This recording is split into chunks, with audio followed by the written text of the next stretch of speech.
तो students, good morning. Class 12 में हमने आपको पीछे जो लेक्चर दिया था, हमने आपको पीडीएफ के माध्यम से तीनों चैप्टर की एक्सरसाइज हमने भेज दिया है। मतलब जो बॉटनी पोर्शन का है, वनस्पति विज्ञान का जो पोर्शन है, उसमें 3 लेसन के हमने एक्सरसाइज भी आपको भेज दिए और इसके अलावा जो है तीनों लेसन का पीडीएफ भी भेजा जा चुका है। यह जिसमें पहला जो लेसन था वो जनन रहा होगा, जीवों में जनन। दूसरा जो लेसन था वो पुष्पी पौधों में लैंगिक जनन। तीसरा जो लेसन था वो मनुष्य के लिए सूक्ष्म जीव कैसे लाभदायक होते। यह उनका ये 3 चैप्टर थे। अब इन तीनों चैप्टर के पीडीएफ और उसकी एक्सरसाइज पूरी तरह से हम भेज दिए हैं और उसको आप आसानी से उसको पढ़ लीजिए, उसको समझ लीजिए, काफ़ी कंप्लीट कर लीजिएगा। पीडीएफ और एक्सरसाइज भी कंप्लीट होनी चाहिए, ठीक।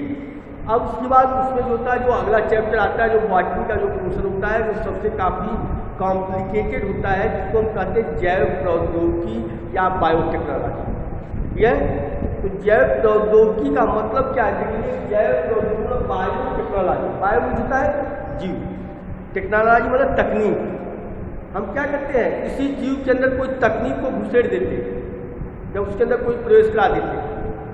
तो जब कोई टेक्निक जो होती है, कोई तकनीक जो होती है, किसी जीवधारी के अंदर प्रवेश करा दी जाती है और प्रवेश कराने के बाद उससे जो प्रोडक्ट बनते हैं, उत्पाद जो बनते हैं, वह बायोटेक्नोलॉजी के अंतर्गत आते हैं। यह तो कहना मनुष्य जो होता है नित्य नए प्रयोग करता रहता है और नित्य नए प्रयोग करने के कारण होता है वह नई नई तकनीक का इस्तेमाल करता है और उस तकनीक के माध्यम से बढ़ती हुई जो आबादी है, जनसंख्या है, उसको जो सुख सुविधाएँ उपलब्ध कराता है। मनुष्य क्या करता है, अपनी आवश्यकता के लिए जो है, अपनी सुख सुविधाओं के लिए, अपने स्वास्थ्य के लिए नई नई तकनीक क्या करता है, ईजाद करता है और उस तकनीक के माध्यम से बढ़ती हुई जनसंख्या को वह खाद्यान्न आदि की आपूर्ति, खाद्यान्न की आपूर्ति, औषधियों की आपूर्ति आदि जो विभिन्न प्रकार की जो आवश्यकताएँ होती हैं, उनकी पूर्ति क्या करता है, वह उस तकनीक के माध्यम से करता रहता है। और जैव प्रौद्योगिकी जो कि जैव जो बायोटेक्नोलॉजी होती है, वह एक आधुनिक तकनीक है और इस तकनीक का मेन उद्देश्य है कि जो हमारी बढ़ती हुई जनसंख्या है, उन बढ़ती हुई जनसंख्या को हम आधुनिक संसाधन के द्वारा अच्छी से अच्छी सुविधाएँ उपलब्ध करा सकें, उनकी आवश्यकताओं की पूर्ति कर सकें। यदि हम कोई काम सामान्य तरीके से कर रहे हैं, अगर मान लीजिए आप खेती कर रहे हैं, अगर खेती आप सामान्य तरीके से कर रहे हैं तो आपको उतना उत्पादन नहीं प्राप्त होगा जितनी आपकी अपेक्षाएं हैं, या आप उतना प्रोडक्शन नहीं कर पाएंगे, उतना उत्पादन नहीं कर पाएंगे जितने उत्पादन होने चाहिए। तो अधिक से अधिक उत्पादन प्राप्त करने के लिए हम तकनीक का इस्तेमाल करते हैं, टेक्नोलॉजी का इस्तेमाल करते हैं और जो टेक्नोलॉजी का हम इस्तेमाल करते हैं उसी को हम जैव तकनीक करते हैं या बायोटेक्नोलॉजी करते हैं। और उसके द्वारा जो होता है, बायोटेक्नोलॉजी के द्वारा जो होता है कि यह जो तकनीक का इस्तेमाल करके हम जो है नित्य नए नए उत्पाद तैयार करते हैं और ये उत्पाद जो होते हैं प्राकृतिक रूप से जो मूल पौधे होते हैं उससे अधिक बेटर, अधिक गुणवत्ता वाले, अधिक जो होते हैं प्रोटीन युक्त होते हैं और हम अपनी आवश्यकताओं के अनुसार उसके अंदर प्रवेश करा देते हैं उस चीज़ को जिसकी हमारे शरीर को आवश्यकता हो। जैसे कहा जाता है कि हमारी जनसंख्या बढ़ रही है, पॉपुलेशन बढ़ रहा है, जनसंख्या विस्फोट हो रहा है, उस जनसंख्या विस्फोट को संतुलित आहार उपलब्ध कराने के लिए हम नई नई तकनीक प्रयोग करते रहते हैं। संतुलित आहार का मतलब होता है कि हर व्यक्ति को एक निश्चित मात्रा में जो होता है कार्बोहाइड्रेट मिले, वसा मिले, प्रोटीन, विटामिन आदि चीज मिलनी चाहिए। लेकिन जनसंख्या वृद्धि के कारण ऐसा नहीं हो पाता है या सबको समुचित रूप से पोषक पदार्थ उपलब्ध नहीं हो पाते हैं। यह तो इसलिए जैव तकनीक के द्वारा जो है ऐसे ऐसे उत्पाद तैयार किए जाते हैं जिससे हमको वह पोषक पदार्थ क्या होता है, प्राप्त हो जाता है। यह तो सीधा सा मतलब है कि जीवों के अंदर तकनीक को घुसेड़ देना और घुसेड़ करके उससे नए उत्पाद तैयार कर लेना, वह जैव प्रौद्योगिकी का है।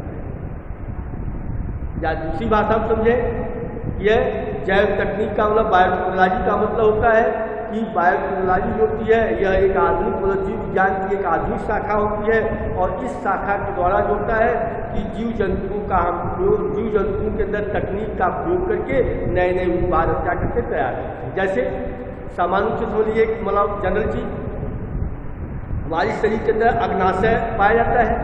अग्नाशय एक मिश्रित ग्रंथि होती है, उस ग्रंथि के अंदर अल्फा, बीटा और डेल्टा कोशिकाएँ पाई जाती हैं। बीटा कोशिकाओं से इंसुलिन हार्मोन निकलता है। अब ये इंसुलिन हार्मोन क्या करता है, हमारे शरीर में शुगर की मात्रा को नियंत्रित करता है।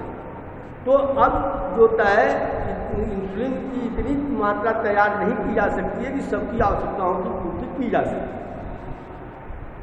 इसलिए हम क्या करते हैं, मानव के इंसुलिन को लेकर के उससे उसके अंदर तकनीक से उसकी छेड़खानी करके, उसके अंदर हेरा फेरी करके, अदला बदली करके अधिक से अधिक मात्रा में हम इंसुलिन क्या करते हैं, तैयार कर लेते हैं। यह तो कहना कि अगर जो मानव के अंदर जो इंसुलिन बन रहा है, उस इंसुलिन का हम इस्तेमाल जो होते बढ़ती हुई आबादी के लिए नहीं कर पाएंगे, उतनी मात्रा में हम इंसुलिन का डेवलपमेंट नहीं कर पाएंगे कि सबको उससे जो होता है उसकी सुरक्षा मिल सके।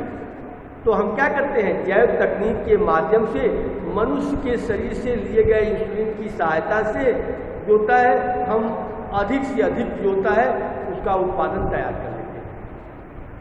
मतलब वहाँ से थोड़ा सा हम इंसुलिन लेंगे और उस इंसुलिन के अंदर हम हेरा फेरी, अदला बदली, डीएनए की अदला बदली करके, तकनीक का इस्तेमाल करके अधिक से अधिक जो होता है इंसुलिन का उत्पादन कर लेंगे।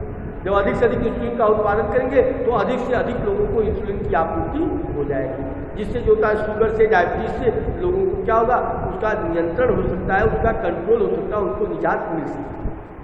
यह तो वही चीज़ हो बायोटेक्नोलॉजी कहलाती है। तो हम एक तरह से आपको इंट्रोडक्शन दे रहे हैं, समझा रहे हैं क्या होता है, ये जो होता है। सही हमने बताया आजकल दूध है, दही है, प्रोटीन युक्त पदार्थ है, जैसे स्पाइरुलिना वगैरह होता है, एकल कोशिका प्रोटीन होती है, ये सब किससे तैयार किया जाता है, जैव प्रौद्योगिकी से तैयार किया जाता है। यह वैज्ञानिक नित्य नए रोज प्रयोग करते रहते हैं। आप देखते हो नए नए रिसर्च, गेहूँ होता है, धान होता है, पहले लोग होता गेहूँ धान होता उगा नहीं पाते थे। आजकल तो ऐसे ऐसे जो की वेराइटी उसकी तैयार की गई जैव तकनीक के द्वारा, जैव प्रौद्योगिकी के द्वारा, बायोटेक्नोलॉजी के द्वारा, कि हम कहीं पर भी कम पानी में, अधिक पानी में कहीं पर गेहूँ और धान का उत्पादन कर सकते हैं। यह और अच्छी फसल का उत्पादन कर सकते हैं। तो ये कब संभव हुआ, कैसे संभव हुआ, इसी तकनीक के माध्यम से। अब ये तकनीक हम क्या करते हैं, जो मात्र पौधा होता है उसी में हेरा फेरी करते हैं, उसी के अंदर इसको इंसर्ट करते हैं अपनी तकनीक को। तो अपनी तकनीक को हम जो है मात्र पौधे के अंदर, मात्र बीज के अंदर, जो मूल प्लांट होता है, जो पौधा होता है, बीज होता है, उसी के अंदर उस तकनीक का हम इस्तेमाल करके उसकी हेरा फेरी करके डीएनए वगैरह की, और उसके द्वारा हम अच्छी क्वालिटी के पौधे प्राप्त कर लेते हैं, अच्छी क्वालिटी के बीज प्राप्त कर लेते हैं, या अच्छी नस्ल के जो होते जंतुओं का प्रयोग कर देते हैं। जैसे आप देखते होंगे पहले जो भेड़ थी उससे उतनी मात्रा में ऊन नहीं तैयार हो पाता था। तो आजकल हम क्या करते हैं, जैव तकनीक के माध्यम से ऐसी भेड़ तैयार की है कि उससे अधिक से अधिक मात्रा में ऊन तैयार होती है। या जो कपास का पौधा है, आप देखते होंगे कि कपास की खेती पहले की जाती थी, तमाम नुकसान हो जाते थे, सड़ गल जाते थे।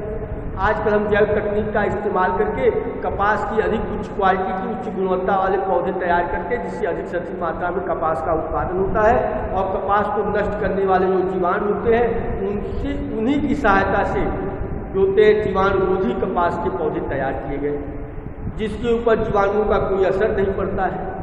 और इससे अधिक से अधिक क्या होता है, कपास का उत्पादन होता है, और हमारे देश की जो आवश्यकताएँ होती है, कपड़े वगैरह आदि की जो आवश्यकताएँ होती हैं, उनकी पूर्ति हो जाती है। तो कुल मिलाकर के जैव तकनीक एक अच्छी तकनीक होती है, और इसकी सहायता से हम अच्छे गुणों वालों का, अच्छे गुणों को समावेशित करके नए प्रोडक्ट, नए उत्पाद को तैयार करते हैं। इसका उपयोग बृहद रूप से आजकल हो रहा है, अलग अलग क्षेत्रों में इसका उपयोग हम कर रहे हैं। यह अच्छी गुणवत्ता का पौधा प्राप्त करने के लिए, अच्छे गुणवत्ता के बीज प्राप्त करने के लिए, अधिक से अधिक उत्पादन प्राप्त करने के लिए ये जो होता है कि इसका उपयोग किया जाता है। यह इसमें तमाम जो संस्थाएं होती हैं, वह संस्थाएं मिल करके इसके ऊपर काम करती हैं। और काम करके होता है कि जैव तकनीक युक्त जो होते हैं पौधे तैयार किए जाते हैं जो अधिक से अधिक प्रोडक्शन देने का काम करते हैं, अधिक से अधिक उत्पादन देने का काम करते हैं, जिससे उसकी जो फसल की जो उचित पैदावार होती है वह प्राप्त हो जाती है। और हम ये नहीं कहेंगे कि जो बायोटेक्नोलॉजी से प्राप्त सभी पौधे, सभी जो होते हैं जीव जंतु जो होते हैं वह क्या होते हैं, हमारे लिए उपयोगी ही होती है। ये कभी कभी हमारे शरीर को एलर्जी उत्पन्न करने का काम करते हैं। यह तो कुछ ऐसे जो होती हैं चीज़ें होती हैं, जो संस्थाएं होती हैं वो बनाई गई जो ये निगरानी करती रहें कि मनुष्य के ह्यूमन वेलफेयर के लिए इस तकनीक का इस्तेमाल किया जाए। उसकी होता है कि उसके स्वास्थ्य के देख रेख की जाए, उसके स्वास्थ्य के प्रतिकूल अगर कोई है तो उसका उपयोग न किया जाए।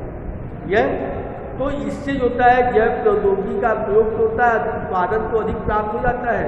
कभी कभी कुछ ऐसी चीज़ें होती हैं जिससे एलर्जी की संभावनाएं बढ़ जाती है या एलर्जी हो जाती है। यह तो ये जैव प्रौद्योगिकी ने अपना जो होता है international union for conservation of nature and natural resource, ये होता है IUCN, एक संस्था होती है। ये संस्था यह देखभाल करती है कि कोई ऐसे प्रोडक्ट या उत्पाद न तैयार होने पाए जो मनुष्य के लिए या मानव जाति के लिए नुकसान देते। इसलिए आपने देखा होगा मनुष्य का क्लोन नहीं बनाया जा सकता है, उसके ऊपर रोक लगा दी गई। अगर मनुष्य का क्लोन बना लिया गया तो उसका दुरुपयोग हो सकता है। यह तो इसलिए जो होता है इसके ऊपर जो होता है वह संस्था जो की निगरानी करती रहती है और देखती रहती है कोई ऐसा कार्य न किया जाए जो मानव जाति को, मानव समाज को जो है कलंकित करने का काम करे या नुकसान पहुंचाने का काम करे। ये जैव प्रौद्योगिकी की एक समरी हम आपको बता रहे हैं, अभी चैप्टर के अंदर नहीं जा रहे हैं। चैप्टर के अंदर क्या दिया है, केवल आपको ये बता रहे हैं कि जैव प्रौद्योगिकी होती क्या है। ठीक है, तो केवल आप ये समझिए जैव प्रौद्योगिकी होती वह तकनीक होती है जो जीवों के अंदर तकनीक का प्रयोग किया जाता है और उस तकनीक का प्रयोग करके अधिक से अधिक उत्पाद तैयार करने का काम किया जाता है, अधिक से अधिक पैदावार प्राप्त किया जाता है। पहले देखिए क्या था, हमारे देश में ऐसी नस्ल की गायें थी जिससे अधिक से अधिक दूध का उत्पादन नहीं हो सकता है। लेकिन आजकल क्या है, जैव तकनीक का जब इस्तेमाल किया गया, बायोटेक्नोलॉजी का इस्तेमाल किया गया तो उससे जो है अधिक दूध देने वाली गायें जो थी नस्लें तैयार की गई। जब अधिक जो होता है दूध देने वाली जब नस्ल तैयार की गई तो उससे अधिक से अधिक दूध का क्या हुआ, उत्पादन हुआ। और जब अधिक से अधिक दूध का उत्पादन हुआ तो हमारे देश में जो बढ़ती हुई जनसंख्या है उसको जो होता है दूध के जो होती क्या है मुक्ति मिल जाती है, मतलब दूध की कमी होनी नहीं पाती। यह इस तरह तमाम जो होते हैं वर्क जो होते हैं, तमाम जो कार्य होते हैं वह जैव तकनीकी के माध्यम से विकसित किए जाते हैं। ऐसे ऐसे आधुनिक जो चीज़ें बनाई जाती हैं, आधुनिक जो है बीजों का और अच्छी नस्लों का आदि का उत्पादन किया जाता है जिससे अधिक से अधिक उच्च गुणवत्ता वाले पौधे जंतुओं आदि का विकास हो। यह जिससे बढ़ती हुई जनसंख्या को उनकी आवश्यकताओं की पूर्ति की जा सके। समझा गया?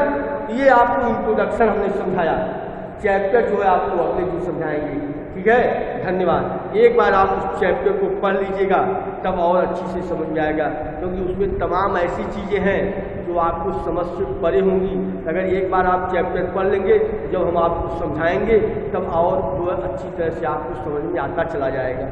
क्योंकि बायोटेक्नोलॉजी जो होती है वह आधुनिक एक शाखा है, आधुनिक ब्रांच है जो अभी जल्द से जल्द जो होता है आपकी इंटर के सिलेबस में डाला गया है, रखा गया है।